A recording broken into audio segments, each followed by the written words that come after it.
یہ وہ رمضان وہ مہینہ ہے جس میں اللہ تعالیٰ نے قرآن اتارا. اللہ تعالیٰ فرماتے ہیں شہر رمضان الذی انزل فیہ القرآن. یہ جو مجدد الافسانی، انہوں نے کیا رول پلے کیا؟ کیا انہوں نے وہی نماز روزہ زکوٰۃ کی طرف ہی فوکس کیا؟ جب اکبر بادشاہ دین الہی لے کر آ گیا تھا، اس کا کیا فوکس تھا؟ ترکی کے اندر خلافت ختم کرنے کی کوشش کی جا رہی ہے، تو شیخ الہند محمود الحسن نے اس کے لیے کیمپین چلائی، تحریک خلافت کے اندر سب نے جوائن کیا، مسلمانوں نے ایک پورا محاذ کھڑا کر دیا، اتنا بڑا کہ گاندھی کو بھی اس میں شرکت کرنی پڑی. آج حدود معطل ہیں، آج جہاد معطل ہے، اللہ کی حاکمیت معطل ہے، امر بالمعروف و نہی عن المنکر نہیں ہو رہا. ایک حد کا نافذ ہونا پورے کرۂ ارض پر 40 دن کی رحمت کی بارش سے افضل ہے. آج یہ معطل ہے. یہ کیسے کریں کہ جی میں پہلے اپنے آپ کو پرفیکٹ کروں گا. ہم جب روزہ رکھتے ہیں ہم یہ نہیں کہتے جب تک نمازیں پرفیکٹ نہ ہو جائے میں روزہ نہیں رکھوں گا. جب ہم زکوٰۃ دیتے ہیں ہم یہ نہیں کہتے جب تک کہ توحید، نماز اور روزہ میرا پرفیکٹ نہ ہو جائے میں زکوٰۃ نہیں دوں گا. تو پچھلے طاغوتوں کو ہم جو ہیں رمضان کے مہینے میں شکست دیتے رہے. یہ رمضان اس بار دوبارہ ہمیں اس بات کی دعوت دیتا ہے کہ اس وقت کے طاغوت کو ہم نے چیلنج کرنا ہے، اس کو شکست دینی ہے. جو شریعت سے فیصلے نہیں کر رہا بیسیکلی طاغوت ہے. ایگزیکٹلی. وہ ہمارے جمہوری حکمران ہوں، کہ وہ ہمارے بادشاہ ہوں، کہ وہ ہمارے ڈکٹیٹر ہوں، یہ سارے کے سارے عدالتیں ہوں، یہ سب کے سب طاغوت، یہ چھوٹے طاغوت ہیں. کیا کرنا ہے بھائی؟ آپ نے یو این میں جا کے تقریر کرنی ہے. یو این آپ اس پہ ایکشن لو، نوٹس لو. یہ کہ مذاہب کا احترام جی وہ ختم کیا جا رہا ہے. یو این نے کلمہ پڑھا ہوا ہے. یو این شریعت سے فیصلہ کرتی ہے کہ کلمہ آپ نے پڑھا ہوا ہے. کلبھوشن یادیو جی آئی سی جے فیصلہ کرے گا. ٹھیک ہے، کیوں آئی سی جے فیصلہ کرے گا؟ یہ کون سی اتھارٹی ہے؟ آپ طاغوت کے پاس کیسے گئے؟ آپ کو حکم نہیں دیا گیا تھا کہ طاغوت کا انکار کریں. اور ہمارے پاس حق ہے، اور جو حق ہوتا ہے اس کے مقابلے میں ہر چیز باطل اور ظلم ہوتا ہے. تو ہم حق لے کر آئے ہیں اور ہم حق کے ذریعے ان کا باطل مٹا کے رکھیں گے انشاءاللہ. ہمیں اس بات پہ بھی کیئرفل ہونا چاہیے کہ یہ طاغوت، یعنی امریکہ صرف طاغوت نہیں ہے، چائنا بھی طاغوت ہے، رشیا بھی طاغوت ہے. کیونکہ ہمیں بعض وقت کہہ دیا جاتا ہے نا کہ اچھا اس طاغوت سے بچنے کے لیے دوسرے طاغوت کے ساتھ ریلیشن شپ بنا لینا چاہیے. بسم اللہ الرحمن الرحیم. الحمد للہ رب العالمین والعاقبۃ للمتقین، الصلاۃ والسلام علی رسولہ الکریم. تمام ناظرین کو انٹلیکچوئل اسلام کی اس نئی پوڈ کاسٹ میں خوش آمدید. آج ہم پوڈ کاسٹ رمضان اسپیشل ٹاپک کے اوپر کریں گے. 1446 ہجری کا رمضان المبارک کا آغاز ہو چکا ہے، اور مسلمان پوری دنیا کے اندر اس رمضان کے حوالے سے اپنی عبادات اور اپنی نمازیں اور اپنے قیام کے اوپر متوجہ ہیں. یہ وہ رمضان وہ مہینہ ہے جس میں اللہ تعالیٰ نے قرآن اتارا. اللہ تعالیٰ فرماتے ہیں شہر رمضان الذی انزل فیہ القرآن. اور قرآن وہ کتاب ہے جس کو اللہ تعالیٰ نے قیامت تک کے لیے ہدایت کی کتاب بتا دیا. اس میں اللہ تعالیٰ نے اپنا دین مکمل کر دیا. اس میں اللہ تعالیٰ نے انفرادی معاملات اور اجتماعی معاملات تمام تر ذکر کر دیے جو کہ قیامت تک کے لیے انسانیت کو اور مسلمانوں کو پیش آنے ہیں. جہاں اللہ تعالیٰ نے یہ کہا کہ اقیم الصلاۃ، نماز قائم کرو، وہاں اللہ تعالیٰ نے اقیم الدین کی آیات بھی اتاری ہیں، یعنی کہ دین کو اجتماعی نظم کے طور پر نافذ کرنا. جہاں پہ اللہ تعالیٰ نے کتب علیکم الصیام کہ تم پر روزہ فرض کر دیا گیا ہے، وہیں پر اللہ تعالیٰ نے اجتماعی حکم کتب علیکم القتال کہ تم پر جنگ فرض ہے وہ بھی کر دی. جہاں پہ اللہ کے نبی صلی اللہ علیہ وآلہ وسلم نے انفرادی عبادات جیسا کہ نماز، روزہ اور حج کے احکامات سکھائے کہ مجھ سے سیکھو کہ کیسے حج ادا کرنا ہے، مجھ سے سیکھو کیسے نماز پڑھنی ہے، وہیں اللہ کے نبی نے کانٹریکٹ کرنے کے احکامات سکھائے. وہیں اللہ کے نبی نے رشتہ داری نبھانے کا اور حتیٰ کہ دوسری دیگر ریاستوں کے ساتھ تعلقات کیسے قائم کیے جائیں گے اور حکمران اور محکوم کا تعلق کیسے ہوگا، یہ پوری ڈیٹیل کے ساتھ تمام احکامات بتا دیے. اسلام، اللہ تعالیٰ نے ایک ایسا دین مسلمانوں کو عطا کیا ہے جس کا کوئی جزو ایک دوسرے سے علیحدہ نہیں ہو سکتا. یہ ایک ون یونٹ ہے، یہ ایک ہول ہے جس کا کسی بھی حصے کو دوسرے حصے سے علیحدہ نہیں کیا جا سکتا. یہ ایک جسم ہے، یہ مکمل آپریٹ کرتا ہے، یہ مکمل کام کرتا ہے. تو اس پورے بیک گراؤنڈ کے ساتھ اس رمضان کی جو اہمیت ہے اس قرآن کے حوالے سے، مسلمانوں کے حوالے سے، دین کے حوالے سے اور اللہ کے پیغام کے حوالے سے، اس کے اوپر ہم کچھ بات کریں گے. آج ہم نے اپنے ساتھ دعوت دی ہے ہمارے جو گیسٹ ہیں عمران صاحب. السلام علیکم عمران صاحب. جی وعلیکم السلام. اور دوسرے ہمارے ساتھ گیسٹ ہیں ڈاکٹر اکمل. السلام علیکم ڈاکٹر صاحب. وعلیکم السلام. عمران صاحب، سب سے پہلے میں آپ سے شروع کرتا ہوں. رمضان کا آغاز ہو چکا ہے اور ہم دیکھ رہے ہیں کہ مسجدیں آباد ہو گئی ہیں، مسلمان نماز روزہ کا اہتمام کریں گے، تراویح کا اہتمام کریں گے، اور اس کے علاوہ دیگر خیرات اور بہت سے دیگر اہتمامات ہیں. میں جو سوال آپ سے پوچھنا چاہتا ہوں اس پورے معاملے کے اندر وہ یہ ہے کہ رمضان کے اندر مسلمانوں کا عبادات کی طرف اور خصوصاً انفرادی معاملات کی طرف بہت زیادہ متوجہ ہو جانا کیا یہی اس کی ایسنس، اس کی روح ہے؟ اور مسلمان کیوں ہم دیکھتے ہیں کہ وہ دنیا کے کچھ معاملات سے اپنے آپ کو لا تعلق کر کے حتیٰ کہ قرآن اور نماز میں انگیج ہوتے ہیں اس رمضان کے اندر؟ تو ایسا کیوں ہے؟ جزاک اللہ خیر. دیکھیں، پہلی بات یہ کہ اپریشیبل بات ہے الحمدللہ کہ امت کا ایک اسلام سے لگاؤ ہے. امت اس مہینے میں اپنی تطہیر پیوریفائی کرتی ہے اپنے آپ کو، اور اپنے آپ کو دوبارہ اللہ سے جوڑنے کی کوشش کرتی ہے. یہ دس از کریکٹ. پوائنٹ یہ ہے کہ جیسے آپ نے ذکر کیا، اسلام ایز اے انڈیویزیبل ہول ہے، ایک کل ہے. آپ اگر تقوی حاصل کرنا جو اس رمضان کا مقصد اللہ سبحانہ و تعالیٰ نے بتایا ہے، وہ تقوی صرف چند انفرادی معاملات سے حاصل نہیں ہونا چاہیے. یہ کمپریہنسولی اسلام کے اوپر عمل درآمد سے حل ہوگا، نہ کہ صرف ذاتی معاملات پر دین پر چلنے سے حاصل ہوگا. تو یہ تو پہلا ایک بڑا امپورٹنٹ نقطہ ہے. کوشچن ذہن میں یہ آتا ہے کہ جب لوگ دین سے لگاؤ رکھتے بھی ہیں تو وہ تمام اعمال کے اندر دین کی طرف واپس رجوع کیوں نہیں کر رہے؟ اور اس کا جواب یہ کہ ان کو پتہ نہیں ہے. اکثریت کو نہیں پتہ. جتنا پتہ ہے الحمدللہ، دیکھیں سود کا اگر ان کو پتہ ہے تو پاکستان میں 99% لوگ کا کریڈٹ کارڈ نہیں بنا ہوا. ٹھیک ہے، پاکستان میں لوگ انشورنس پہ گاڑیاں نہیں بنا لے رہے ہیں. پاکستان میں لوگ جو ہیں وہ مورگیج پہ اپنے گھر نہیں بنا رہے. سب کو ضرورت ہے ان چیزوں کی. لیز پہ گاڑیاں نہیں لے رہے. ہمیں نظر آتا ہے کہ لوگ جتنا دین کا علم ہے لوگ اسی طرف جا رہے ہیں. یہ باقی جو اسلام کے تمام اجتماعی معاملات ہیں اس کے بارے میں لوگوں کو علم نہیں ہے. کیوں علم نہیں ہے؟ کیونکہ ہم مسلم امت نے 200 سال سے زائد کا عرصہ کولونیلزم، استعمار، مغربی تسلط اور بالادستی کے نیچے گزارا ہے. اور مغرب کا ایک نظریہ ہے سیکولرزم کا، اور اس نے ہر مذہب کو سیکولرزم کے ذریعے کنٹرول کرنے کی کوشش کی ہے، جس میں ان کے اجتماعی معاملات کو وہ اپنی عقل، اپنی فہم، اپنی دانش، پارلیمنٹ اور جناب خود اپنے نظریات سے اور ان کے دانشوروں کے نظریات سے حل کرنے کی کوشش کرتے ہیں، اور ذاتی معاملات آپ پہ چھوڑ دیتے ہیں کہ آپ اس پہ جس چیز پہ عمل کرنا چاہیں کر لیں. تو ہمارے علماء کو بھی انہوں نے اتنی اسپیس دی کہ آپ ذاتی معاملات میں آپ دین پہ چلنا چاہیں، مدارس بنانا چاہیں تو اس مدرساتی پورا سٹرکچر جو ہے یہ الاؤڈ تھا، اور آج ویسٹ کے اندر بھی الاؤڈ ہے، کیونکہ یہ اس ذاتی اور انفرادی عبادات کی بات کرتا ہے. اس لیے ویسٹ اس کو ایک لمٹ کے اندر الاؤ کرتا ہے. دیکھیں پہلے ہمارے علماء قاضی تھے، سلاطین تھے، امراء تھے، ریاست کے اصل معاملات براہ راست چلا رہے تھے. وہ ڈائریکٹلی انگیج تھے. تو ان کی بیانات مسجد میں آپ سوچیں میں گورنر ہوں اور میں مسجد میں بیان کروں گا تو کیا میں صرف نماز کا بیان کروں گا؟ میں بجٹ کے بارے میں، لوگوں کے ایکسپینڈیچر کے بارے میں، لوگوں کے کلیکشن کے بارے میں، معاشرتی معاملات کے بارے میں بات نہیں کروں گا. آج علماء انفارچونیٹ بدقسمتی کی بات ہے کہ وہ چند خیرات کے لیے بیٹھ گئے ہیں. اس نظام نے ان کو یہاں لا کھڑا کر دیا ہوا ہے. تو اب ان کے بیان ڈفرینٹ ہو چکے ہیں. وہ اس سسٹم سے کٹ چکے ہوئے ہیں. سسٹم کے معاملات طاغوت کے پاس چلے گئے ہیں. یہ اس اتھارٹی کے پاس چلے گئے جو مغرب سے آیا ہے، اس کے ذریعے سالو ہو رہے ہیں. اس لیے لوگوں کو اس بارے میں رہنمائی کم دی گئی ہے، بہت لمیٹڈ ہیں. انڈیویجول ایفرٹس ہیں، انڈیویجول ایفرٹ کو ہم انڈرمائن نہیں کر سکتے، لیکن ایک مجموعی مزاج جو آپ دیکھیں گے تو وہ لوگوں کو علم نہیں ہے.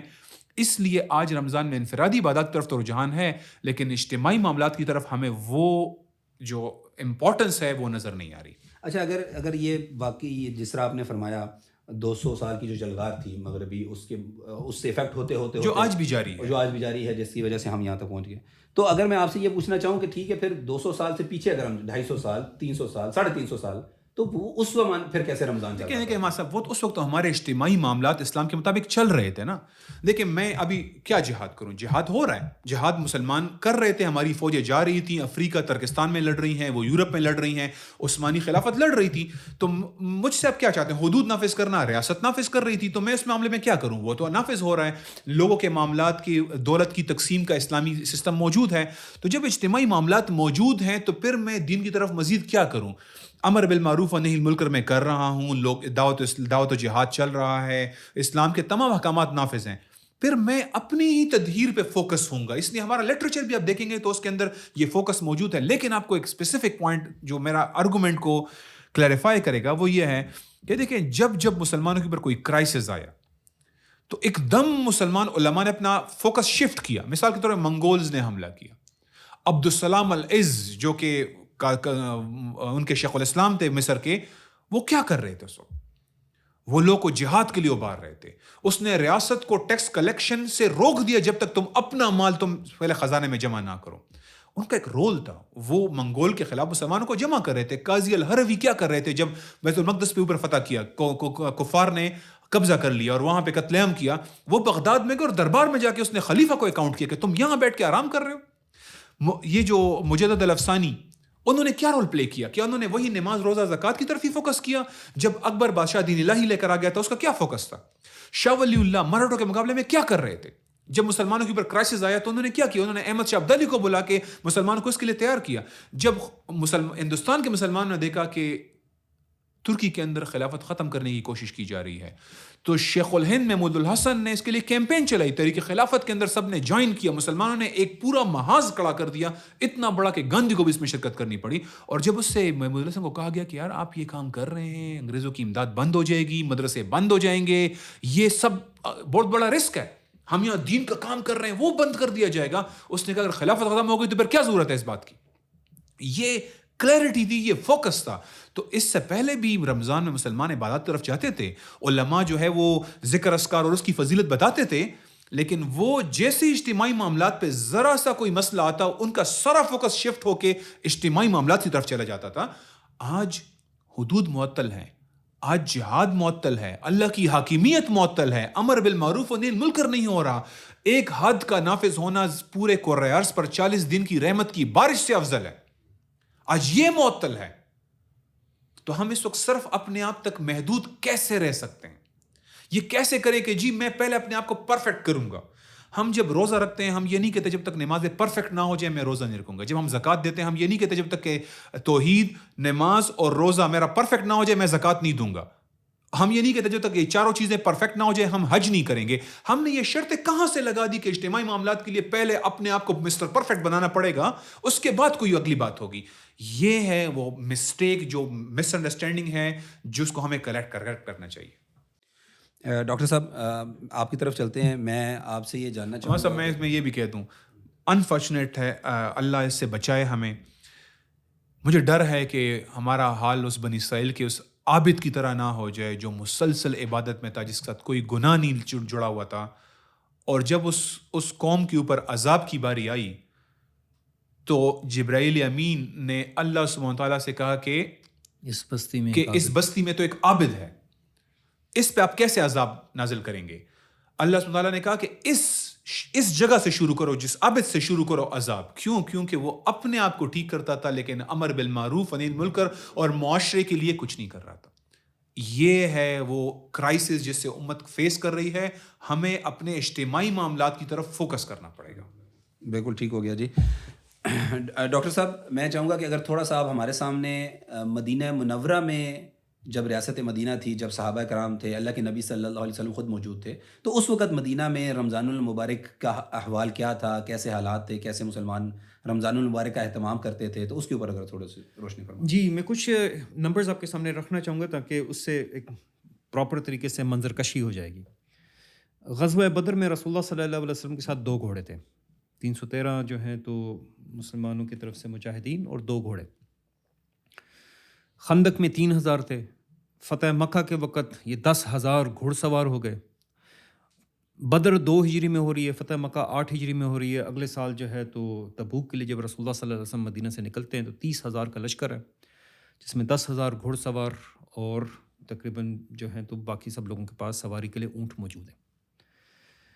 لیکن یعنی 7 سال کے انتہائی کم عرصے کے اندر رسول اللہ صلی اللہ علیہ وسلم نے ایک کیپیبلٹی بلڈ کی ہے کہ اس علاقے کے اندر موجود جو طاغوت موجود, یعنی میں کہوں گا کہ اگین ود رسپیکٹ ٹو, بھلے وہ مکہ کی بات ہو, بھلے جو ہے تو وہ روم کی بات ہو, بھلے وہ پرشینز کی بات ہو, ایک کیپیبلٹی بلڈ کی ہے to project the army as well, اور اس کے ساتھ لڑائی بھی کی جا سکے.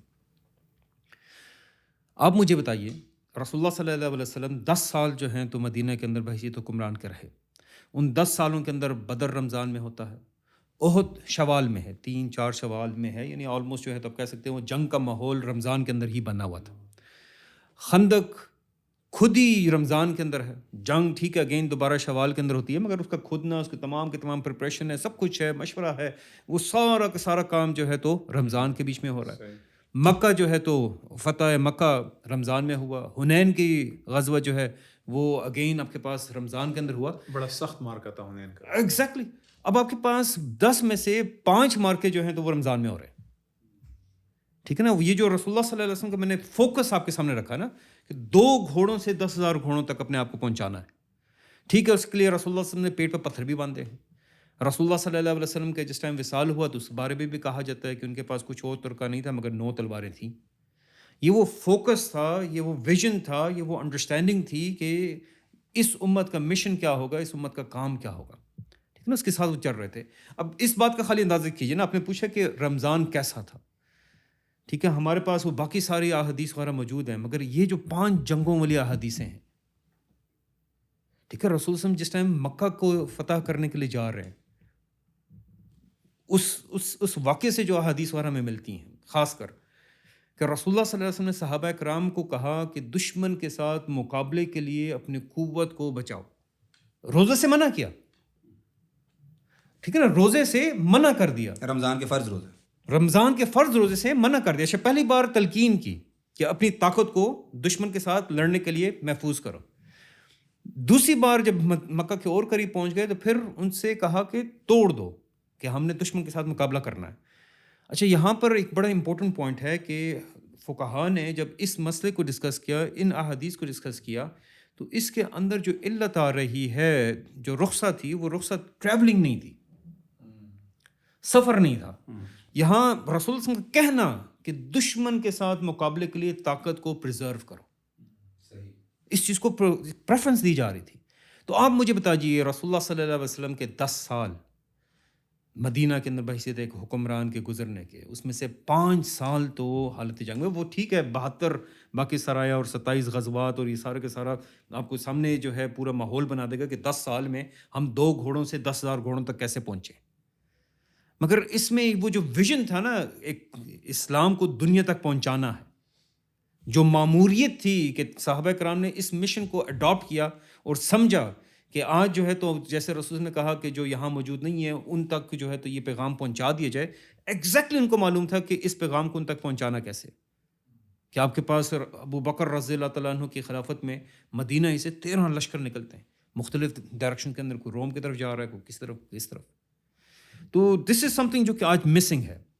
ٹھیک ہے نا, ہم رمضان کا استقبال کر رہے ہیں, رمضان جو ہے تو اس کے لیے پریپریشن کر رہے ہیں, ہم رمضان کی برکات کو سمیٹنا چاہتے ہیں.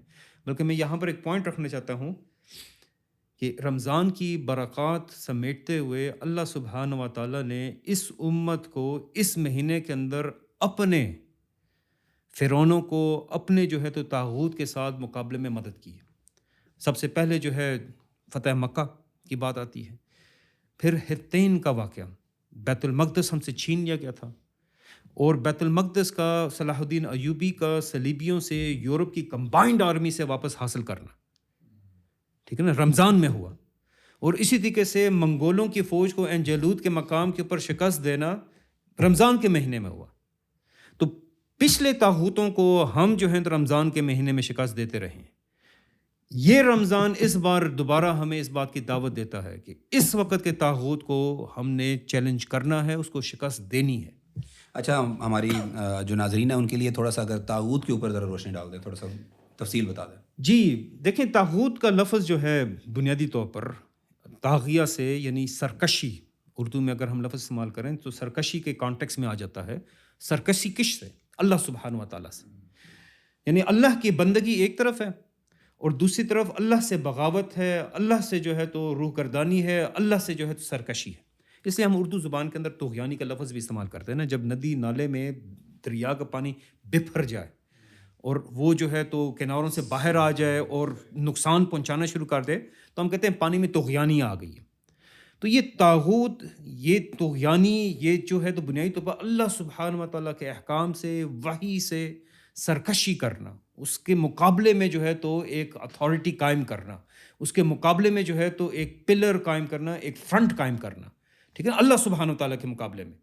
تو اس کو اسلام طاغوت قرار دے رہا ہے, اور صرف اسے طاغوت قرار نہیں دے رہا بلکہ اس کو ہمارے ایمان کا حصہ بنا رہے ہیں. وہ من یکفر بالطاغوت, ہمیں کہا گیا کہ ہم نے اس کا انکار کرنا ہے, کیونکہ اس کے انکار کے بغیر جو ہے تو پھر ہمارا ایمان اللہ تعالیٰ کے اوپر مکمل نہیں ہو رہا. بلکہ اللہ سبحانہ تعالیٰ قرآن میں فرماتے ہیں, اعوذ باللہ من الشیطان الرجیم, وَأَلَمْ تَرَ إِلَى الَّذِينَ يَزْعُمُونَ أَنَّهُمْ آمَنُوا, کہ کیا آپ نے اس کو دیکھا ہے جس کا زوم ہے کہ وہ ایمان لے کر آئے ہیں، ٹھیک ہے، اس کتاب پر اور اس سے پہلی کتابوں کے اوپر.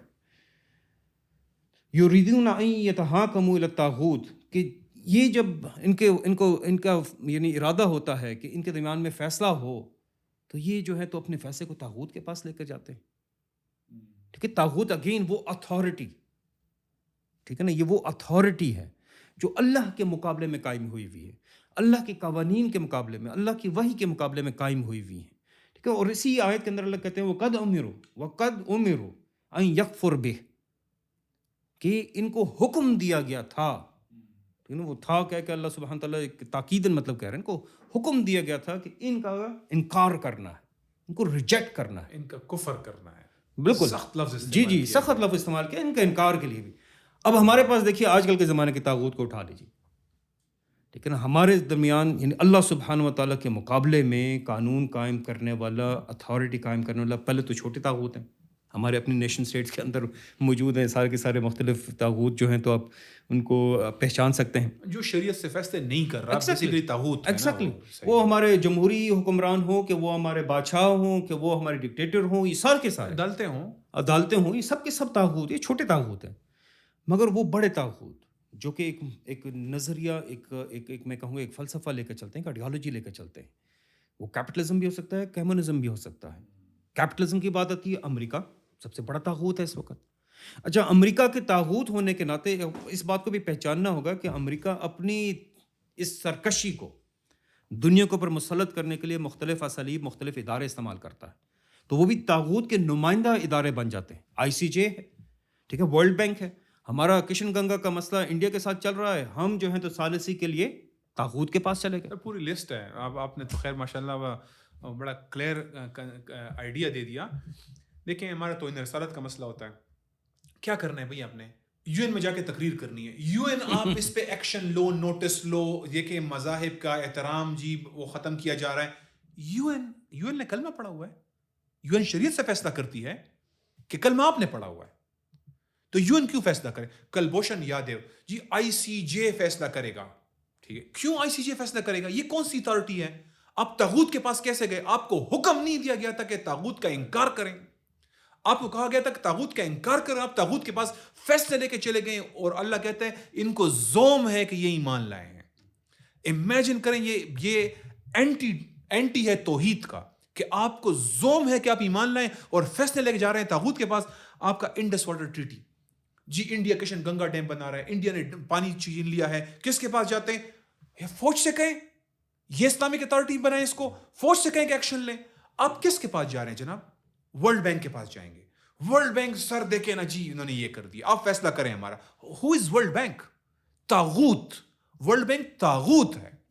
اس پہ آپ کو غصہ آنا چاہیے، آپ کے جذبات وہ ہونے چاہیے. آخر ہمیں کچھ چیزوں پہ جذبات ہمارے امڑ آتے ہیں، اس پہ ہمیں بپر جاتے ہیں، ہم کچھ چیزوں پہ نہیں آتے. کیوں؟ کیونکہ ہمیں کلیئرٹی نہیں دی گئی. یہ طاغوت ہے، اللہ کہتا ہے ان کو طاغوت کا انکار کرنے کا حکم دیا گیا تھا. کشمیر UN جی فیصلہ کیوں نہیں کر رہا؟ UN فیصلہ کرے، UN عالمی برادری نوٹس لے، UN نوٹس لے. کیوں؟ یہ طاغوت نہیں ہے. آپ فلسطین، US جناب فیصلہ کرے، US جنگ رکوائے، US یہ کرے، US یہ کرے. US طاغوت نہیں ہے. سیرین حکمران کہہ رہے ہیں آج کہ ہم جناب وہ 2254 نمبر جو قرارداد ہے وہ نافذ کریں گے، UN کی قرارداد نافذ کریں گے. یہ طاغوت نہیں ہے. وہ کہہ رہے ہیں کہ جی آپ کے ملک میں کون کون اس حکومت کا حصہ ہونا چاہیے، کس طرح کی حکومت ہونی چاہیے، کس طرح کا اسٹرکچر ہونا چاہیے. ہم طاغوت سے فیصلے کروا رہے ہیں. یہ طاغوت ہے. طاغوت لا الہ الا اللہ کا اپوزٹ ہے. ہمارا توحید شروع ہوتا ہے لا الہ سے. ہمارا توحید الا اللہ سے نہیں شروع ہوتا. ہمارا توحید شروع ہوتا ہے لا الہ. کوئی الہ نہیں ہے، کوئی ہم غیر اللہ کو نہیں مانتے، اللہ کے سوا کسی کو ہم نہیں مانتے. ہر اس اتھارٹی کو مسمار کرنا ہمارا کام ہے، اس کو ہٹ کرنا ہمارا کام ہے، اس کو چیلنج کرنا ہمارا کام ہے، اس کے خلاف بولنا ہمارا کام ہے. یہاں سے اسلام شروع ہوتا ہے. اسلام اللہ ایک ایسے نہیں شروع ہوتا. پہلے ریجیکشن ہے، پہلے انکار ہے، پہلے اس کو مسترد کرنا ہے، اس کے بعد آپ کہتے ہیں کہ اللہ. اچھا، یہ جو آپ نے کلیئرٹی دی ہے نا، اس کلیئرٹی سے پھر ایک اور بات بھی سامنے آئے گی، اس کو بھی پھر میں آپ سے ظاہری بات ہے پھر یہیں پہ آپ سے ایکسپلینیشن بھی یا تفصیل بھی مانگتا ہوں. یہ جو کلیئرٹی ہے کہ کوئی بھی ایسی طاقت یا اتھارٹی جو کہ شریعت کے علاوہ فیصلے کر رہی ہے، تو IMF ہے، ورلڈ بینک ہے، UN ہے، سیکیورٹی کاؤنسل ہے، امریکہ ہے، یورپین یونین، واٹس ایور جو بھی ہے، پوری انٹرنیشنل لا ہے، جو کچھ بھی ہے یہ سب طاغوت ہے. تو اگر یہ سب طاغوت ہے اور جیسے کہ ہم نے آیات دیکھی کہ ان کا انکار، ان سے کفر کرنا، ان کے خلاف ان سے ٹکرانا، ان کی اتھارٹی کو نیست و نابود کرنے کی کوشش کرنا، یہ ہمارے مشن کا، ہمارے عقیدے کا حصہ ہے. لا الہ کا ہمارا عقیدے کا حصہ ہے. تو یہ تو ایک بہت بڑا اسکوپ سیٹ ہو رہا ہے یہاں پہ. یعنی میں اصل میں یہ کہنا چاہ رہا ہوں کہ اس کا مطلب ہے کہ کہیں ہم کوئی بہت مطلب کوئی لمیٹڈ اسکوپ میں اس وقت ہم لوگ کہیں کام کر رہے ہیں اور آپ ایک بہت بڑا اسکوپ کا ایک بہت بڑا ویژن ہمیں بتا رہے ہیں. تو اس کے اوپر تھوڑا سا اسکوپ کے حوالے سے تھوڑا سا. دیکھیں صاحب نے بالکل پن پوائنٹ اس بات کو سمجھائے اور ہائی لائٹ کیا ہے آپ نے اس کو. دیکھیں نبی صلی اللہ علیہ وسلم کا مشن یہی تو تھا. مجھے بتائیں کہ 10 سال میں ان کی کچھ مثالیں آپ کو اکمل صاحب نے دی ہیں. 72 جنگیں ہم نے کی ہیں 10 سال میں. آپ ذرا منتھس وائز ڈیوائڈ کریں, لگ رہا ہے کہ ہر مہینے 2 مہینے بعد ہمارے ایک مشن جا رہا ہے. 72 وارز لڑی گئیں, جنگیں لڑی گئیں, جس میں 27 میں نبی صلی اللہ علیہ وسلم خود شریک ہیں, 27 غزوات ہیں, باقی سریات ہیں. کیوں بھائی؟ دنیا کے ہر بندے سے آپ کا پڑا ہے. کیوں؟ اگر کوئی ایسا کہے آپ کو ہر ایک سے پرابلم ہے, آپ آرام سے نہیں رہ سکتے, پہلے رہ نہیں رہتے, آپ کو کیا مسئلہ ہے؟ نہیں, آپ جو مشن لے کر آئے نا وہ ہر طاغوت کو چیلنج کرنا, ہر بت کو چیلنج کرنا تھا, ہر غیر اللہ کی اتھارٹی کو چیلنج کرنا تھا. اور صرف یہاں نہیں نا, صرف یہ نہیں کہ آپ نے آس پاس کے قبائل, آپ نے جیسے ہی ایک جنگ کے ساتھ سیز فائر کیا, قریش کے ساتھ سیز فائر کیا, آپ نے یہود کو, خیبر کو فتح کیا, اس کے بعد رومن, پرشین, ایجپشین سب کو اپنے لیٹر بھیجے, آپ اسلام کی دعوت رکھ دی. نہیں, اسلم تسلم, اسلام کا اسلام اینڈ بی ان پیس. یہ اونلی پیسفل رہنے کا ہمارے ساتھ آپ کا وہ ہے, آپ اسلام قبول کرو یا جزیہ دو گے. آپ نے ان کو دعوت رکھی. اس کے بعد جیسے ہی مکہ فتح ہوا, ہم نے 3 سالوں میں 3 سپر پاور پہ اٹیک کیے. ٹھیک ہے, 3 سپر پاور, 3rd اٹیک جا رہا تھا کہ نبی اسلام کا وصال ہوا, 3 اٹیکس سپر پاور پہ. اور امیجن کریں ایک مدینہ کی اسٹیٹ اس حیثیت میں ہو کہ وہ سپر پاور پہ اٹیک کر رہی ہے. وہ رومن اور پرشین امپائر جو ہزار سال کی ریاستیں تھیں, جن کی فوجیں جمع کریں وہ ملین فوجیں جمع کر سکتی تھی. اگر وہ اپنی فوجیں کمبائن کریں, ان کے ایک والی جو ہے وہ 1.5 لاکھ اور 2 لاکھ فوج جمع کر لیتے تھے. یہاں ہمارے پاس 10,000 اور 20,000 اور 30,000 کی فوج نہیں ہوا کرتی تھی. یہ ان کا لیول تھا. اور یہ بات یہاں پہ ختم ہوئی؟ نو. کیا صحابہ کرام خلفاء راشدین نے کیا کیا؟ کیا 30 سال کے اندر جو روم اور فارس کو انہوں نے یرموک میں, بوئیب میں اور قادسیہ میں شکست نہیں دی, یہ امیر معاویہ امیہ نے نہیں کیا, یہ عباسیوں نے نہیں کیا. عثمانی خلافت اپنے زوال کے دور میں 1801 سے لے کر 1900 تک کوئی 20 ایک جنگیں تو لڑی انہوں نے. وہ بھی یہ چھوٹی موٹی جنگیں نہیں. وہ آسٹریا سے لڑ رہے ہیں, وہ رشیا سے لڑ رہے ہیں, وہ فرانس سے لڑ رہے ہیں, وہ انگلینڈ سے لڑ رہے ہیں. اپنے آخری دور میں, اپنے زوال میں, قرضوں میں ڈوبے ہوئے ہیں, اس وقت بھی وہ لڑ رہے ہیں. ہم تو مشن والے لوگ ہیں, ہم تو مامور ہیں. ہم یہاں پہ اپنی ایک پرسکون آرام دہ لائف تاکہ اپنے بیوی بچوں کے ساتھ میں ان کا نفقہ پورا کروں اور آرام سے ایک دن بس بڑھاپے میں میرے بھتیجے بھتیجیاں, بانجے بانجیاں, میرے پوتے بچے سارے رشتہ دار میرے پاس میرے ساتھ ہوں اور میں بس جناب مر جاؤں, اور تاکہ ایک پرسکون طریقے سے. یہ ہماری زندگی کا مقصد تھا, یہ ہماری زندگی کا مقصد نہیں تھا. ہم مامور لوگ ہیں. ہم دعوت و جہاد, دنیا میں غالب کرنا, غیر اللہ کو چیلنج کرنا, اسلامک اتھارٹی کو اسٹیبلش کرنا, یہ ہمارا مقصد ہے.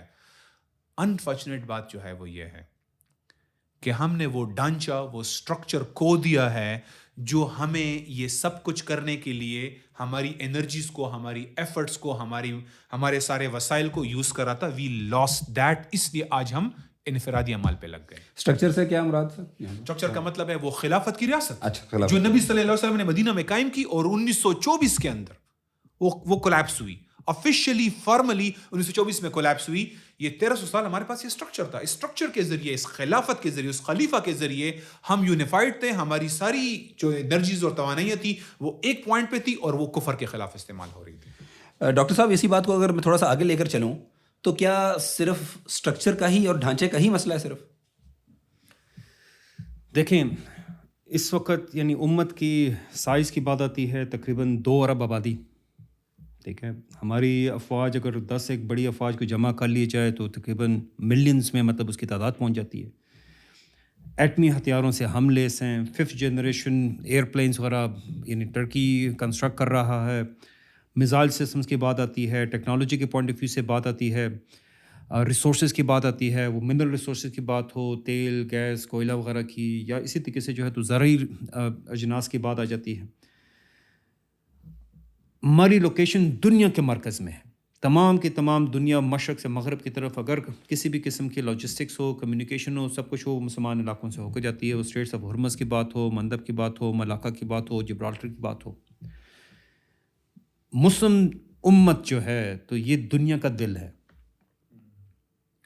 جس کو ڈیوائڈ کر دیا گیا، جس کو ڈیوائڈ رکھا جا رہا ہے. طاغوت نے اس طریقے سے یہ نیشن اسٹیٹ کے جو پنجرے بنائے ہوئے نا، تو اس کے اندر اس کی امنگوں کو، اس کی کاوشوں کو، اس کے پوٹینشل کو جو ہے تو لمٹ کر دیا گیا. ایگزیکٹلی یہی تو اصل بات ہے کہ وہ ویہیکل، وہ پلیٹ فارم جو امت کے ریسورسز کو آرگنائز کرتا ہے، جو امت کے کہوں گا کہ اگین ویژن کو پورا کرنے کے لیے عملداری کر سکتا ہے، وہ خلافت ہی ہے. اسی سے ہٹ کر ہمیں، اسی سے پیچھے کر کے بنیادی طور پر ہمیں اپنے جو ہے تو یعنی بے اثر کر کے رکھ دیا گیا، یعنی آلموسٹ جو ہے تو آپ کہہ سکتے ہیں امپوٹنٹ. یتیم ہو گئے مسلمان. ٹھیک ہے نا. مسلمان جو ہیں اب غزہ میں دیکھ لیجیے 48,000 لاشیں ہم اٹھا چکے ہیں، اس کے مقابلے میں مسلمان جو ہیں تو وہ چون بھی نہیں کر سکے. ٹھیک ہے. کھلے عام دھڑلے سے کہا جا رہا ہے کہ آل ہیل ول بریک لوس، کہ ہم انائلیٹ کر دیں گے. وہ زبان جس کو کہ شاید پچھلے 70 سال سے 80 سال سے یہ نازی لوگوں کے ساتھ جوڑتے رہے اور کہا کہ یار یہ ایسے الفاظ کسی کو استعمال نہیں کرنے چاہیے، وہ مسلمانوں کے خلاف کھلے عام آ کر پریس کانفرنسز کے اندر آ کر استعمال کر رہے ہیں. اور ان کے مقابلے میں مسلمانوں کی طرف سے کوئی معتصم باللہ نہیں ہے کہ کوئی کہہ سکے کہ یار کسی کی جرت کیسے ہوئی کہ ایک مسلمان خاتون کی بے عزتی کر سکے. کیوں؟ کیونکہ یہ جو مسلمانوں کا جو اصل پلیٹ فارم تھا، جو اصل ویہیکل تھی، یہ امت کو اس لیے ایک سلیپنگ جائنٹ کہا جا رہا ہے. ٹھیک ہے نا. یہ امت جو ہے، یہ 2 ارب آبادی جو دنیا کے مرکز میں موجود ہے، ایک سلیپنگ جائنٹ ہے. اچھا، اسی اسٹرکچر کو ڈھال سے بھی تشبیہ دی گئی. ایگزیکٹلی رسول نے کہا. اور ایکچولی جس طریقے سے رسول نے روزوں کو ڈھال کہا ہے، اسی طریقے سے رسول اللہ صلی اللہ علیہ وسلم، کیونکہ یہ ڈھال والی حدیث بار بار سامنے آئے گی کہ یہ ڈھال ہے، یہ روزے ڈھال ہیں، یہ روزے ڈھال ہیں. اسی طریقے سے الامام جنہ، کہ امام جو ہے تو وہ ڈھال ہے، یقاتل من ورائہ، کہ اس کے پیچھے سے تم لڑتے ہو. ٹھیک ہے نا. یہ وہ ڈھال آج ہم سے چھین گئی ہے اور اس کی وجہ سے ہم اپنا دفاع نہیں کر سک رہے، نہ اپنی جان کا، نہ مال کا، نہ ناموس کا. کہ رسول اللہ صلی اللہ علیہ وسلم کی شان میں گستاخی کی جاتی ہے اور ہم سوائے تقریر کے کچھ نہیں کر سکتے، کیونکہ خلافت نہیں ہے، کیونکہ وہ ڈھانچہ نہیں ہے، کیونکہ وہ سٹرکچر نہیں ہے جو امت کے ریسورسز کو چینلائز کر سکتا ہے. جیسے آپ کے سامنے رکھا نا، رسول اللہ صلی اللہ علیہ وسلم نے صرف اور صرف 10 سال کے اندر یہ قابلیت حاصل کر لی کہ وہ اس وقت کی 2 سپر پاورز کے ساتھ ایک ساتھ، ٹھیک ہے نا، سملٹینیسلی ہم ان کے اوپر ان کی طرف اپنے افواج کو بھیج سکیں، ان کے ساتھ ہم جنگ کر سکیں. اچھا، ویسے بھی مسلم دنیا پہ نظر رکھنے والے بندے کو بالکل یہ معلوم ہے کہ صرف یہ ڈھانچہ موجود نہیں نا، صرف یہ ایک کمی رہ گئی، وگرنہ قربانی کی جو مثالیں پچھلے کچھ عرصے میں قائم ہوئی، مسلمانوں کے اندر جو جذبہ مطلب شہادت کا ہے، جہاد کا ہے، جو ان کا اللہ سبحانہ و تعالیٰ کے ساتھ تعلق ہے، صبر اور توکل کا. غزہ میں دیکھ لیجیے، یعنی 90% بلڈنگز، 90%، 10 میں سے 9 بلڈنگز جو ہیں تو وہ گرا دی گئی. اور آپ ان کا تاثرات کو دیکھیے کہ وہ کہتے ہیں کہ اگر اللہ ہم سے خفا نہیں ہے تو الاقصی کی خاطر ہر قربانی جو ہے تو ہم دینے کے لیے تیار ہیں. یعنی وہ چاہ رہے ہیں کہ لوگ مسلمان جو ہیں تو وہ ایک ریشنل ایجنٹ کے طور پہ بیہیو کر رہے ہیں، اپنے نفع نقصان کو دیکھیں. اور یہاں مسلمان وہ کہتے ہیں کہ نہیں، اگر یہ قبلہ اول، یہ اسراء والمعراج کی سرزمین جو ہے تو جس وقت تک اس کے لیے ہم قربانی دے رہے ہیں اللہ ہم سے راضی ہے، ہمیں یہ نقصان کی فکر نہیں ہے. ٹھیک ہے نا. یہ جذبہ آپ کہاں سے لے کر آئیں گے؟ وہ خالد بن ولید سے یرموک کے موقع کے اوپر رومی جنرل وہان پوچھتا ہے یار میں تو یہ لے کر آیا ہوں، تم لڑو گے کیسے؟ وہ کہتے تم یہ باتیں چھوڑو، میں تو ایسی فوج لے کر آیا ہوں جو موت سے اس طریقے سے محبت کرتے ہیں جیسے کہ تم اپنے شراب کے گلاس کے ساتھ کرتے ہو. تم بتاؤ کہ ایسے لوگوں سے لڑو گے کیسے؟ آج بھی کچھ لوگ جو دنیاوی چیزوں کی میل جول کرتے ہیں نا، وہ کہتے ہیں جی اتنی فوج ہے، اتنا اسلحہ ہے، اتنی ٹیکنالوجی ہے مغرب کے پاس اور کافروں کے پاس، تو آپ کیسے مقابلہ کریں گے؟ تو یہ مقابلہ ہم تو ہمیشہ ایمان سے کرتے آئے ہیں، ہم ہمیشہ صبر سے، توکل سے اور ان چیزوں سے ہم مقابلہ کرتے ہیں. میدان جنگ میں جو اصل چیز ہے تو وہ تو ثابت قدمی ہے نا. آپ کا وہاں ڈٹے رہنا ہے نا، آپ کا جو ہے تو نقصان برداشت کرنا ہے نا. اس لیے تو پچھلے اگر خاص طور پر دوسری جنگ عظیم کے بعد کوئی جنگ نہیں ہوئی ہے. لٹرلی میں یہ لفظ استعمال کر رہا ہوں کہ جنگ نہیں ہوئی ہے. انڈیا پاکستان یا عرب اور اسرائیل کے بیچ میں مختلف جو ہیں تو آپ کہہ سکتے ہیں وہ جھڑپیں ہوتی رہی ہیں. ٹوٹل وار نہیں ہوئی ہے. اسرائیل ٹوٹل وار نہیں کر سکتا، انڈیا ٹوٹل وار نہیں کر سکتا. انڈیا کو بھی پتہ ہے کہ اگر وہ پاکستان کے ساتھ ٹوٹل وار کی طرف جاتا ہے، ٹھیک ہے، تو انڈیا کے پاس یہ سخت موجود نہیں ہے. امریکہ کے پاس طاقت نہیں ہے کہ وہ افغانستان جیسے چھوٹے سے ملک کے اوپر 20 سال میں اپنا قبضہ مستحکم کر سکے. تو انڈیا کے پاس موجود ہے کہ وہ 25 کروڑ کی آبادی کو سبڈیو کر سکتا ہے. اسرائیل جس کی اپنی آبادی تمام کی تمام یعنی وہ ٹھیک ہے 10 ملین ہے, 10 ملین میں اگر عرب اور دوسرے قبائل وغیرہ کو نکال لیں تو پیچھے جو ہے تو 6-7 ملین بچ جاتی ہے.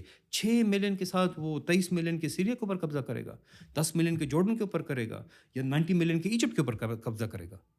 یہ جنگ لڑ ہی نہیں سکتے, ٹھیک ہے نا, کیونکہ مسلمان جو ہے تو جیسے آپ نے کہا وہ خالی جو ہے تو ہتھیاروں کے اوپر نہیں لڑ رہا, تیاری کرتا ہے. ٹھیک ہے, بدر کی جب بات آتی ہے رسول اللہ صلی اللہ علیہ وسلم نے, اب بدر کے اندر رسول اللہ صلی اللہ علیہ وسلم نے یعنی ایک بہت ہی بڑا میں کہوں گا کہ اکمپلشمنٹ تھی, اور وہ تھا ابو جہل کا مرنا. اور ابو جہل کو رسول اللہ نے کہا تھا کہ یہ میری امت کا فرعون ہے. یہ رمضان کا مہینہ تھا جس میں اس امت کا فرعون مرا تھا, اور آج کے فرعون کو بھی ہم نے پہچاننا ہوگا, اور ہمیں دیکھیں جاننا ہوگا. ہمارے پاس 1400 سال کی تقریباً کم و بیش تاریخ موجود ہے, ایک سے بڑھ کر ایک قربانی کی. ٹھیک ہے نا, یہ امت جو ہے رسول اللہ صلی اللہ علیہ وسلم کی امت, جس کے لیے اللہ تعالیٰ کی اور اللہ کے رسول کی رضا, اس کی قربت, اس کا ساتھ سب سے امپورٹنٹ چیز ہے, اس کے لیے وہ سب کچھ تن من جان لگانے کے لیے تیار ہے. دنیا کی کون سی قوت ہے, کون سی ریاست ہے, کون سی قوم ہے جو کہ یہ لا سکتا ہے.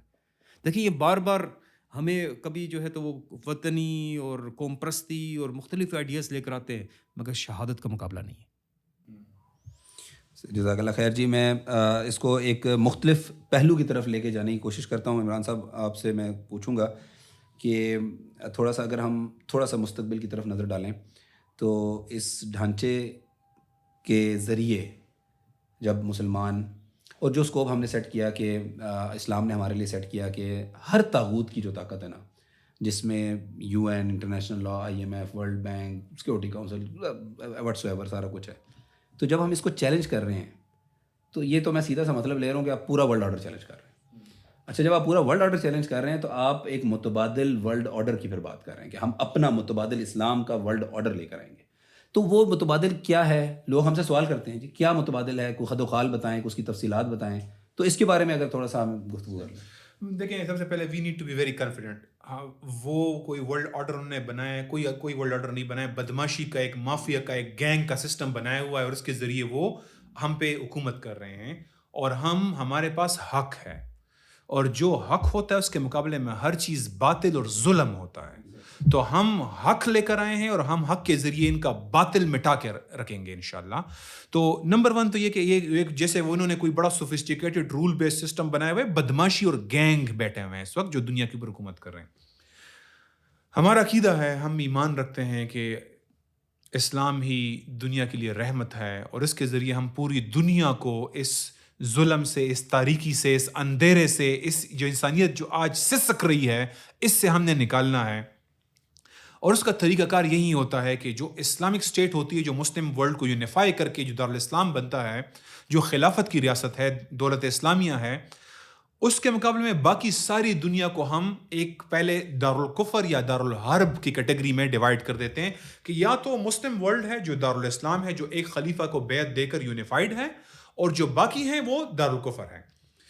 لیکن یہاں سے یہ پرسیپشن نہ بنایا جائے کہ جیسے کہ ہم نے کوئی پہلے دن سب سے کوئی جنگ کرنی ہوتی ہے کہ اسلام اور کفر, کیونکہ ہم نے ایک بیک گراؤنڈ رکھا ہے, اور ہم اس بات سے بالکل بھی کمپلیٹلی ہم سیٹسفائیڈ ہیں کہ ہاں ایک دن اسلام نے ڈومینیٹ کرنا ہے اور مشرق و مغرب پر غالب ہونا ہے.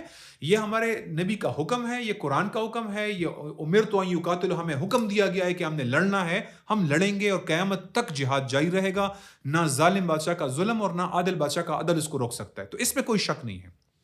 لیکن جس طرح نبی صلی اللہ علیہ وسلم نے رومن اور پرشین کی طرف ٹارگٹ کرنے کے لیے یا یہود کو کرش کرنے کے لیے آپ نے ٹیمپرری سیز فائر کیا قریش کے ساتھ, تو ہمارے پاس وہ اس دارالکفر کے اندر وہ کافر ریاستیں جو ہم سے ایکٹیو وار میں ہیں, جو ہمارے زمینوں پہ قابض ہیں, جنہوں نے ہمارے ساتھ پنگے لیے ہوئے ہیں, پڈا ہے, مسلمانوں پہ ظلم کر رہے ہیں, ان کو ہم دارالکفر دارالحرب فیلن کہتے ہیں, یعنی ایکٹیو وار والے یہ ہیں, اور جو شاید دنیا میں 4-5-6 ملک ہوں گے, اس سے زیادہ نہیں ہوں گے.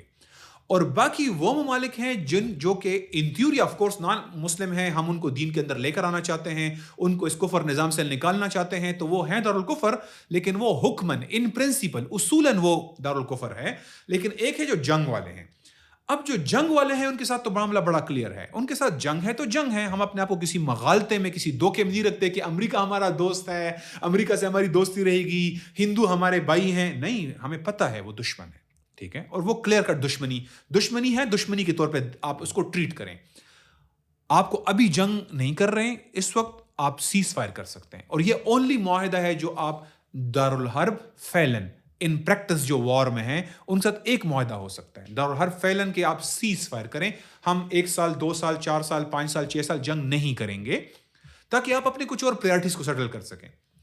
اس کے علاوہ جو باقی پورا کفر ورلڈ ہے جس میں بہت سارے ممالک ہیں, ہمارا آبجیکٹو دیکھیں ایک ہی ہے. ہم دین کے اس کلمے کے علمبردار ہیں. ہم پوری دنیا میں دین پہنچانا چاہتے ہیں. ہم یہاں پہ پوری دنیا میں ٹریڈ کرنا چاہتے ہیں, پوری دنیا سے سپورٹس کے روابط رکھنا چاہتے ہیں, ہم پوری دنیا سے ثقافتی تعلقات رکھنا چاہتے ہیں. ہم ان کے یوتھ کو اپنے ملکوں میں ان کو ڈگریاں دے کر اپنے ساتھ انگیج کرنا چاہتے ہیں. نہیں, ہم ان کو مسلمان کرنا چاہتے ہیں. جس طرح ہم سمجھتے ہیں کہ ہم دوزخ سے انشاءاللہ اس کے ذریعے بچیں گے, ہم ان کو بھی دوزخ سے بچانا چاہتے ہیں. جس طرح ہم سمجھتے ہیں کہ اسلام کی رحمت کے ذریعے ہمارے معاملات سدھر گئے ہیں, ہم ان کے معاملات بھی سدھارنا چاہتے ہیں. ہم اصل میں یہ مقصد ہے.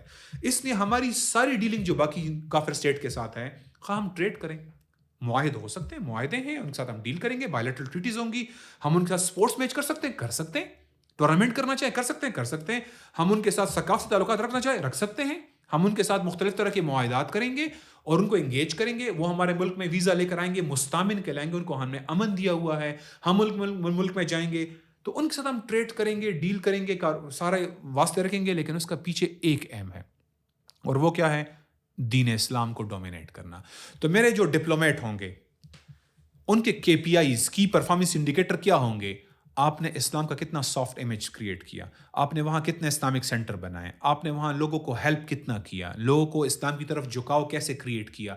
ہمارے میڈیا مینیجرز کے KPIs کیا ہوں گے؟ ہمارے میڈیا مینیجر کے KPI ہیں کہ آپ نے اپنے ملک کے اندر اسلام کی عظمت کتنی راسخ کی لوگوں کے ذہنوں میں, کتنا کلیریفائی کیا, اور باقی دنیا پر آپ نے اسلام کی عظمت کیسے واضح کی, اسلام کی حقانیت کے لیے آپ نے کیا کیا.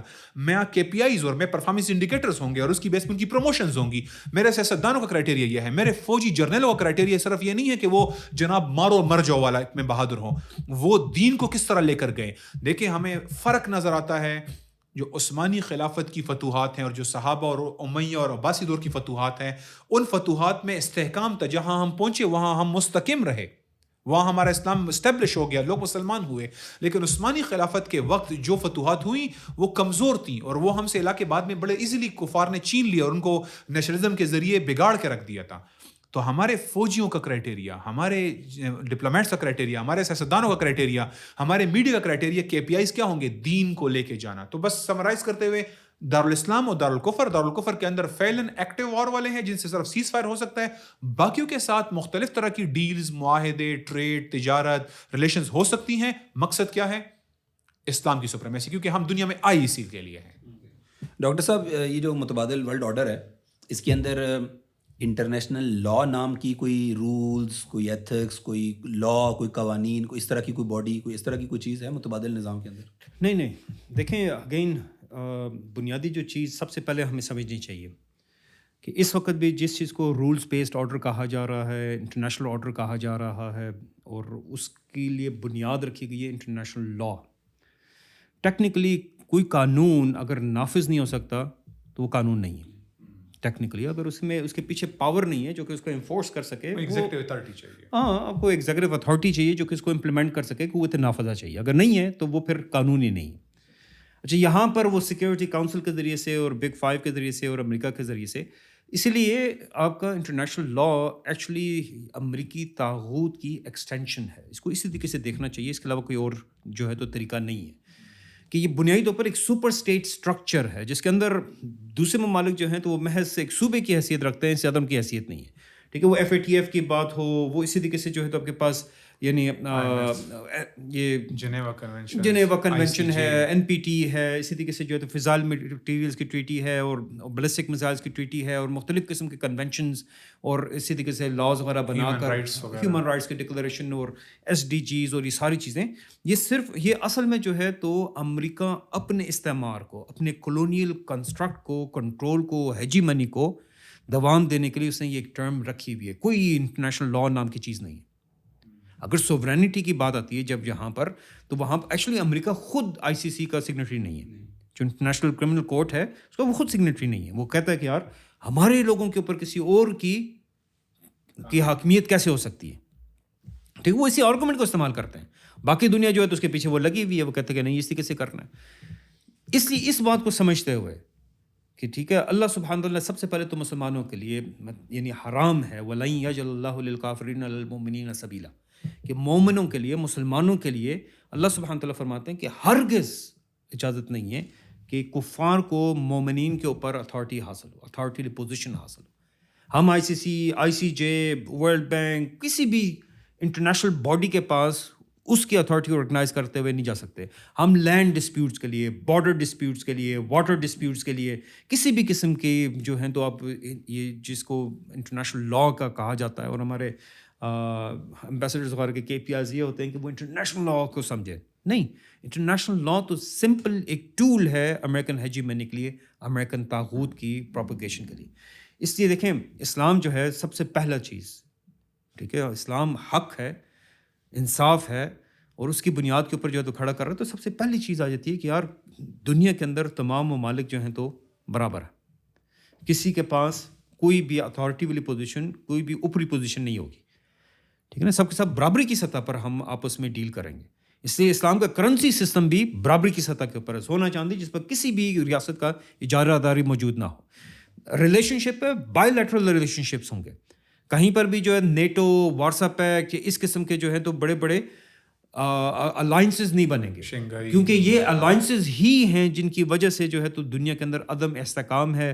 پچھلی جو ہے تو عالمی جنگیں وغیرہ بھی اسی وجہ سے ہوئی ہیں، اور یہی وہ چیزیں ہیں جس کی وجہ سے ایک استعماری طاقت کو، ایک طاغوت کو جو ہے تو موقع ملتا ہے کہ وہ دوسروں کے اوپر اپنا تسلط قائم کر سکے. اور دیکھیں جیسے ابھی بات ہوئی نیٹو کے ساتھ مقابلے میں شنگھائی آرگنائزیشن کی بات ہوئی ہے، ہمیں اس بات پہ بھی کیئرفل ہونا چاہیے کہ یہ طاغوت یعنی امریکہ صرف طاغوت نہیں ہے، چائنا بھی طاغوت ہے، رشیا بھی طاغوت ہے. کیونکہ ہمیں بعض وقت کہہ دیا جاتا ہے نا کہ اچھا اس طاغوت سے بچنے کے لیے دوسرے طاغوت کے ساتھ ریلیشن شپ بنا لینا چاہیے، تو ہم اس طاغوت کے ساتھ مل کر اس طاغوت کو شکست دے سکتے ہیں. نہیں، ہم نے ان تمام طاغوتوں کے ساتھ جو ہے تو یعنی اسلام کو بالادست بنانا ہے، اور وَلِيُظْهِرَ عَلَى الدِّينِ كُلِّهِ والی کنڈیشن کو مکمل کرنا ہے کہ یہ دین جو ہے تمام ادیان کے اوپر، تمام طاغوتوں کے اوپر جو ہے تو وہ حاوی آ جائے. تو یہ ایکچولی بڑے امپورٹنٹ چیز ہے کہ انٹرنیشنل لا ایک ٹول ہے طاغوت کا، جس کے ذریعے سے جو ہے تو اپنی ڈومیننس کو آگے پہنچانے کی کوشش کرتا ہے اور جسٹیفائی کرنے کی کوشش کرتا ہے. ہمیں کیا کہا جاتا ہے، اگر انڈیا جو ہے تو پاکستان کا پانی ٹیکنیکلی تو 3 دریاؤں کو دینے ہی نہیں چاہیے تھے، ہمیں تو گرداسپور کے ضلع کو اپنے ساتھ ضم کر لینا چاہیے تھا، ہمیں تو پورے کشمیر کو ضم کرنا ہے. 3 دریا دینے کی بات کہاں سے آ گئی؟ اس میں ایک پوائنٹ ہے، وہ یہ ہے کہ انٹرنیشنل لا کا مطلب جیسے انہوں نے ذکر کیا نا اتھارٹی کے بغیر کیسے ہو سکتا ہے. اس کا مطلب یہ آپ ایک سپر اسٹیٹ بنا رہے ہیں، باقی صوبے ہیں. لیکن ایک 2 چیزیں ہمیں نبی صلی اللہ علیہ وسلم کی سیرت سے نظر آتی ہیں. مثال کے طور پہ حرمت کے مہینوں کی اس وقت ایک لیجیٹیمیسی تھی، وائڈلی ایکسیپٹڈ تھا، اور ہمارے خلاف ایک بڑا اسٹرانگ پروپیگنڈا ہوا تھا کہ آپ نے حرمت کے مہینوں میں کیا ہے. پھر اللہ نے کہا کہ جی جو آپ کرتے ہیں اور فتنہ قتل سے زیادہ شدید ہے. یا آپ نے فرمایا کہ اگر سفیر کو مارنا جائز ہوتا تو میں تمہیں قتل کر دیتا. جب مسلمہ کذاب کا سفیر آیا تھا، جو اس کا جو جھوٹا نبی تھا، اس کا حالانکہ اس نے بدلے میں رسول اللہ علیہ وسلم کے سفیر کو قتل کیا ہوا تھا، شہید کیا تھا تشدد کے ساتھ، وہ کیا ہوا تھا اس کے باوجود رسول اللہ صلی اللہ علیہ وسلم نے ان کے سفیر کو. اب اگر آپ نا جیسے ہی ایسا کوئی نام توڑتے ہیں نا، تو اس سے آپ کی ساکھ خراب ہوتی ہے، آپ بدنام ہوتے ہیں، باقی سب کی ہمدردیاں آپ کے خلاف ہو جاتی ہیں. ایسا کوئی مورل نارمز اگر آپ توڑتے ہیں، اس کا مطلب یہ نہیں کہ ایک سپر اتھارٹی ہے، ہم جائیں گے کمپلینٹ کریں گے اس نے ایسا کیا ہے، اور سپر اتھارٹی کی اپنی فوج ہے اور وہ آپ کے خلاف پل پڑے گی. نہیں، you lose the moral ground, you lose the soft power. آپ امریکہ ابو غریب، گوانٹنامو بے اور ان کے ذریعے انہوں نے اپنی ساری سافٹ پاور کھو دی ہے. اسرائیل کی جو سپورٹ تھی، جو انہوں نے پروپیگنڈا کے ذریعے بنائی ہوئی تھی یورپ کے اندر، امریکہ کے اندر، ساری برباد ہو گئی ہے. برٹشر کا یہی حال ہے، یورپینس کا یہی حال ہے، سب ننگے ہو گئے ہیں، سب اب بروٹ فورس کے علاوہ کچھ نہیں رہا ان کے پاس. اب تک تو انہوں نے ایک جعلی ایک سراب بنایا ہوا تھا، ایک برہم رکھا ہوا تھا کہ ہم کوئی رول بیس آرڈر ہے، ہم کوئی انسانیت کے لیے کام کر رہے ہیں، ہم ہیومنسٹ ہیں، ہم تو یہ بات کر رہے ہیں. سب ختم ہو گیا نا. نظر آ گیا کہ یہ مافیاز ہیں، نظر آ گیا کہ یہ گینگز ہیں. تو اس سافٹ پاور ختم ہو جاتی ہے آپ کی. اس لیے اسلامک پوائنٹ آف ویو سے انٹرنیشنلی صرف ایک نارمز، مورل نارمز ہو سکتے ہیں جس کے پاس کوئی ایگزیکٹو اتھارٹی نہ ہو. جو وائلیٹ کرے گا تو وہ ویسے بھی اتنا ویل اسٹیبلش سوسائٹی کے اندر ہوگا کہ سارے لوگ اس کے خلاف ہو جائیں گے. جس طرح منگولز کے خلاف سارے ہو گئے تھے کہ یار یہ تو بچوں عورتوں کو ذبح کرتے ہیں، کھوپڑیوں کی مینار کھڑے کرتے ہیں، جنگلی ہیں، وحشی ہیں، درندے ہیں. آپ کی سخت ختم ہو جاتی ہے. ہر کوئی جو کچھ کر سکتا تھا ان کو مارنے کے لیے اکٹھا ہو گیا تھا آہستہ آہستہ. یہ ہے اصل میں جب آپ یہ اس طرح کی چیز وائلیٹ کرتے ہیں. اس سے زیادہ اگر آپ کچھ کریں گے تو آپ اصل میں کیا کر رہے ہیں؟ آپ انٹرنیشنل لا نہیں بنا رہے ہیں، آپ کہہ رہے ہیں کہ سارے ملک میرے انڈر رہیں گے، which is simply can not be accepted. تو ڈاکٹر صاحب میرا خیال ہے اس آج کی پوڈ کاسٹ کے اختتام پہ آپ سے ایک پیغام بھی لے لیں ہمارے ناظرین کے لیے. اس رمضان مسلمانوں کے لیے خصوصاً اور ہمارے ناظرین کے لیے بھی کیا پیغام ہے اس رمضان کا؟ دیکھیں، پوری انسانیت سسک رہی ہے. یہ کیپٹلزم کی بات ہو، سوشلزم کی بات ہو، اس کے تحت اس کے بوجھ کے تلے جو ہے تو اس کی چیخیں نکل گئی ہیں. وہ انڈیا، شائننگ انڈیا کی بات کی جاتی ہے تو وہاں کہتے ہیں کہ 1.5 ارب کی آبادی میں ان کی، جس کو مڈل کلاس کہتے ہیں، امیجن جس کو یہ مڈل کلاس کہہ رہے ہیں، جس کے پاس پرچیسنگ پاور موجود ہے، اس کا سائز صرف 140 ملین ہے. 1.5 ارب 1500 کروڑ آبادی میں صرف اور صرف جو ہے تو 14 کروڑ آبادی ہے جو کہ مڈل کلاس کہلاتی ہے، جس کے پاس موجود ہے. باقی نیچے کسان آپ نے چھوڑ دیے خودکشی کرنے کے لیے. ٹھیک ہے، یہ سود کا اور کیپٹلزم کا جو نظام ہے، ٹھیک ہے، ایک ایگزامپل میں خالی آپ کو یہاں پر دے رہا ہوں. افریقہ کو اٹھا لیں جس طریقے سے اس کو لوٹا گیا ہے، ساؤتھ امریکہ آپ اٹھا لیں جس طریقے سے اس کو لوٹا گیا ہے. آپ کے پاس امریکہ، یورپ، فرانس، انگلینڈ کے اندر وی آر دا 99% کی موومنٹ چل رہی ہے. کنسنٹریشن آف ویلتھ جو ہے تو اس کو بحیثیت ایک بیماری کے طور پہ دیکھا جا رہا ہے کہ یار یہ تو امیر تار ہوتا جا رہا ہے. ان تمام چیزوں سے ریسکیو صرف اور صرف اللہ کی وحی ہے، اللہ کی طرف سے دیا ہوا نظام ہے، شریعت ہے. ٹھیک ہے نا، کیونکہ اللہ کی طرف سے دی ہوئی نظام کی فوقیت، ٹھیک ہے نا، اللہ کے علم کی، اللہ کے حکمت کی، وہ کسی بھی انسان، تمام انسان کی، کل انسان کی جو تمام مینٹل میں کہوں گا کہ کاوش ہے، وہ بھی اس کے مقابلے میں ایک تنکے کے برابر بھی نہیں بن سکتا. دس از دی ایگزیکٹ ریالٹی کہ ایک طرف وہی ہے، دوسری طرف مین میڈ سسٹمز ہے.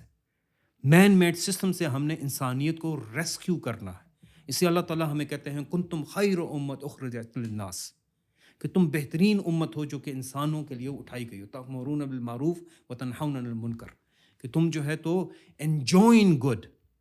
ٹھیک ہے نا، ہم جو ہیں تو یعنی خیر کا حکم کرتے ہیں. یہاں انجوائنگ گڈ کا مطلب یہ نہیں ہے تأمرون، یعنی امر کا صیغہ استعمال ہوا ہے.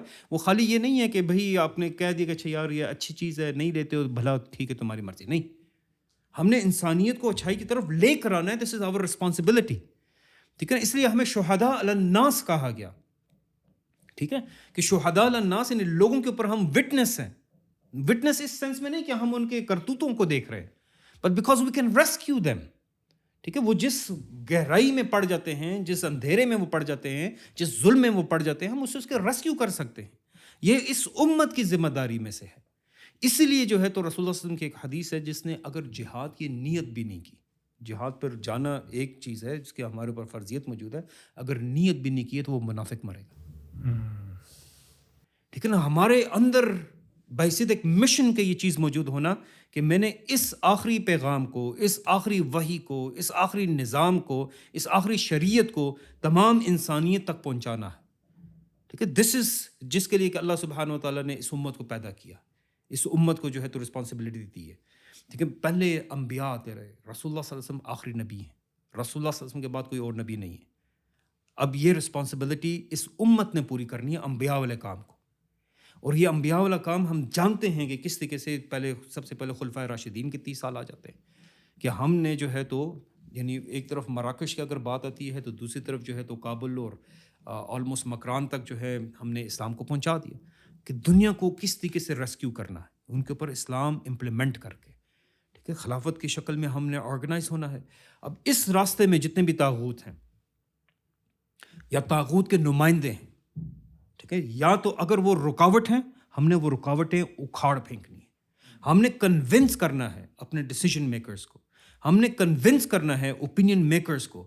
وہ علماء میں سے ہیں، وہ جو ہے دانشوروں میں سے ہیں، وہ سیاستدانوں میں سے ہیں، بیوروکریٹس ہیں، فوجی ہیں، جو کوئی بھی ہے ڈیسیجن میکر ہے، کہ دس از ویئر دا نجات، یعنی یہاں پر ہی صرف اور صرف نہ صرف ہماری ریسکیو بلکہ انسانیت کی ریسکیو جو ہے تو اسی چیز کے اندر یعنی اسلام کے اندر موجود ہے، کیونکہ یہ وحی ورسز ہیومن ڈیزائر ہے. باقی تمام نظام صرف اور صرف ڈیزائر کے اوپر کھڑے ہیں، دوسری طرف اللہ تعالیٰ کی وحی ہے. آپ دونوں مہمانوں کا بہت بہت شکریہ، آپ نے ہمارے ساتھ جوائن کیا. ناظرین، اللہ تعالیٰ نے قرآن پاک میں فرمایا وَلَقَدْ بَعَثْنَا فِي كُلِّ أُمَّةٍ رَسُولًا، ہم نے ہر امت میں رسول بھیجا، اَنِ اعْبُدُوا اللَّهَ وَاجْتَنِبُوا الطَّاغُوتَ، کہ اللہ کی عبادت کرو اور طاغوت سے بچو، طاغوت کو ریجیکٹ کرو. طاغوت کا انکار کیے بغیر، طاغوت سے قطع تعلقی کیے بغیر، اس کو چیلنج کیے بغیر اللہ کی عبادت مکمل نہیں ہو سکتی.